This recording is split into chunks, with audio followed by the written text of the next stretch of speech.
سوچیں ایک ایسی قوم جو اللہ کو جانتی بھی ہے مگر پھر بھی کسی اور کے سامنے جھک رہی ہے، اور وہ کوئی عام بت نہیں بلکہ طاقت، پیسہ اور کنٹرول کی علامت ہے۔ کیا یہ صرف ایک پرانی کہانی ہے یا یہی سب کچھ آج بھی ہو رہا ہے؟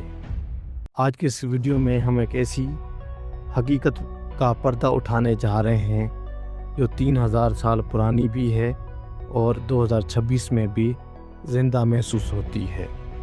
قرآن ہمیں بتاتا ہے کہ حضرت الیاس علیہ السلام کو ایک ایسی قوم کی طرف بھیجا گیا جو ایک نام پر دیوانی تھی، بال، اور حضرت الیاس نے صرف ایک سوال کیا مگر وہ سوال وقت سے بالا تر تھا۔ انہوں نے فرمایا، کیا تم بال کو پکارتے ہو اور اللہ کو چھوڑ دیتے ہو جو سب سے بہتر پیدا کرنے والا ہے؟ ذرا ٹھہریے، بال کی کہانی جتنی پرانی لگتی ہے اتنی آج بھی محسوس ہوتی ہے۔ ابن کثیر کے مطابق بال ابتدا میں کوئی بت نہیں تھا بلکہ ایک لقب تھا، آقا، مالک، سردار، لیکن وقت کے ساتھ ایک لفظ عقیدہ بن گیا اور ایک لقب معبود۔ کہانیوں نے اسے بڑھا دیا، رسموں نے اسے مضبوط کیا، اور پھر ایک دن اور ان کی زندگی کا سب سے بڑا خدا بن گیا۔ حضرت الیاس کے زمانے میں بادشاہ احاب اور اس کی بیوی ایزبل نے بال کی عبادت کو ریاستی مذہب بنا دیا۔ سینکڑوں پجاری روایت کے مطابق 450 تک، جو صرف مذہبی لوگ نہیں تھے بلکہ وہ اس دور کے اوپینین میکر تھے، وہ لوگ جو طے کرتے تھے کیا سوچنا ہے، کس کو منانا ہے، کس کے آگے جھکنا ہے۔ بال کیا وعدہ کرتا تھا؟ بارش، فصل، زرخیزی، دولت، کامیابی، یعنی وہ سب کچھ جو انسان چاہتا ہے۔ اور یہی وہ مقام ہے جہاں کہانی تاریک ہو جاتی ہے۔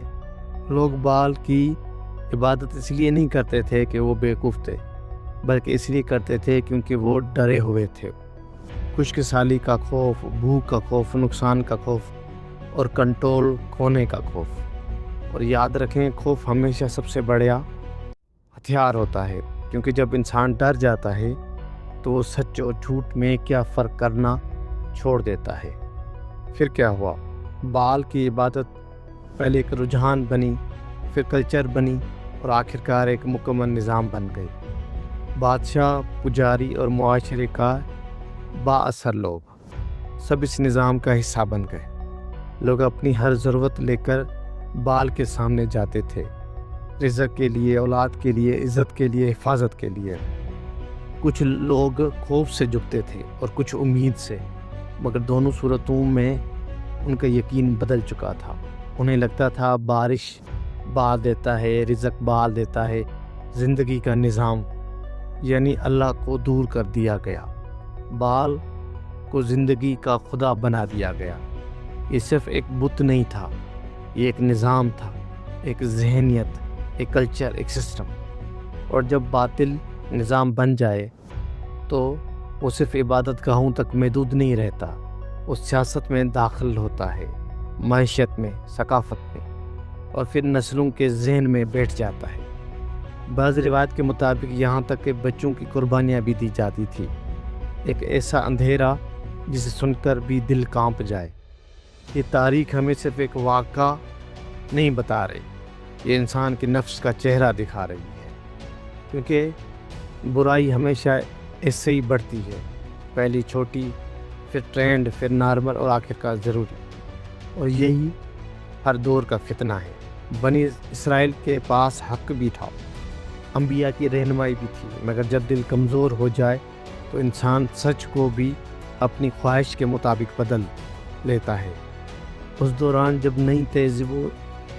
نئی تہذیبوں کا اثر آیا تو بال صرف ایک نام نہیں رہا بلکہ ایک آئیڈیا بن گیا، ایک ایسا خیال جو انسان کو یقین دلاتا ہے کہ زندگی کا کنٹرول اللہ کے ہاتھ میں نہیں، کسی اور کے ہاتھ میں ہے۔ اور یہی شرک کے سب سے خطرناک شکل ہے، کیونکہ شرک ہمیشہ پتھر سے شروع نہیں ہوتا، کبھی کبھی ایک خیال سے شروع ہوتا ہے، ایک خوف سے، ایک خواہش سے، ایک لالچ سے، پھر وہ پوری معاشرے کو بدل دیتا ہے۔ اب سوال یہ ہے، کیا یہ سب صرف تاریخ ہے یا آج بھی یہی ہو رہا ہے؟ آج بھی معبود بدل گئے ہیں مگر جھکنے کا انداز نہیں بدلا۔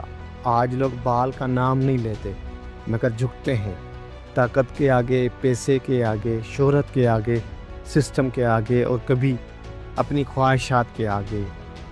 یہاں ایک بات بہت اہم ہے، ہر چیز کو سازش کہنا درست نہیں، اور ہر سمبل کو سمجھ لینا بھی غلط ہے۔ ایک مومن کو فرق سمجھانا چاہیے۔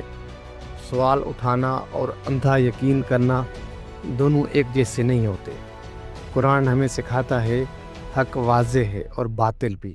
جب انسان اللہ کے بجائے کنٹرول چاہتا ہے تو وہ علم کو بھی ظلم بنا دیتا ہے۔ آج دنیا میں ایک نظریہ پھیلایا جا رہا ہے کہ نہ کوئی ایبسلوٹ سچ ہے نہ کوئی ایبسلوٹ جھوٹ، مگر حقیقت یہ ہے سچ ہمیشہ سچ ہوتا ہے اور جھوٹ ہمیشہ جھوٹ۔ اور جب سچ چھین لیا جائے تو پھر آپ کو کچھ بھی ماننے پر مجبور کیا جا سکتا ہے۔ پھر برائی نارملائز ہو جاتی ہے اور گمراہی فریڈم کہلانے لگتی ہے۔ اصل جنگ کہاں ہے؟ آپ کے ذہن میں، آپ کے گھر میں اور آپ کے بچوں کے دلوں میں۔ اگر آپ نے بات نہیں کی تو دنیا سکھا دے گی، اگر آپ نے رہنمائی نہیں کی تو کوئی اور کر دے گا۔ اپنے بچوں سے بات کیجئے، پوچھئے تم کیا دیکھ رہے ہو، تم کیا سوچتے ہو اور کیوں۔ انہیں صرف روکے نہیں، انہیں سمجھائیں، انہیں سوچنا سکھائیں، انہیں حق پہچاننا سکھائیں، اور سب سے بڑھ کر انہیں اللہ سے جوڑیں، کیونکہ اصل رستہ یہ ہے دعا، قرآن، سنت، ذکر اور توکل۔ یہ صرف ایک کہانی نہیں ہے، یہ ایک وارننگ ہے۔ یاد رکھیں، شرک ہمیشہ بت سے شروع نہیں ہوتا، کبھی کبھی ایک خیال سے شروع ہوتا ہے۔ اور آخر میں سوال صرف ایک ہے، آج ہم کس کے آگے جھک رہے ہیں؟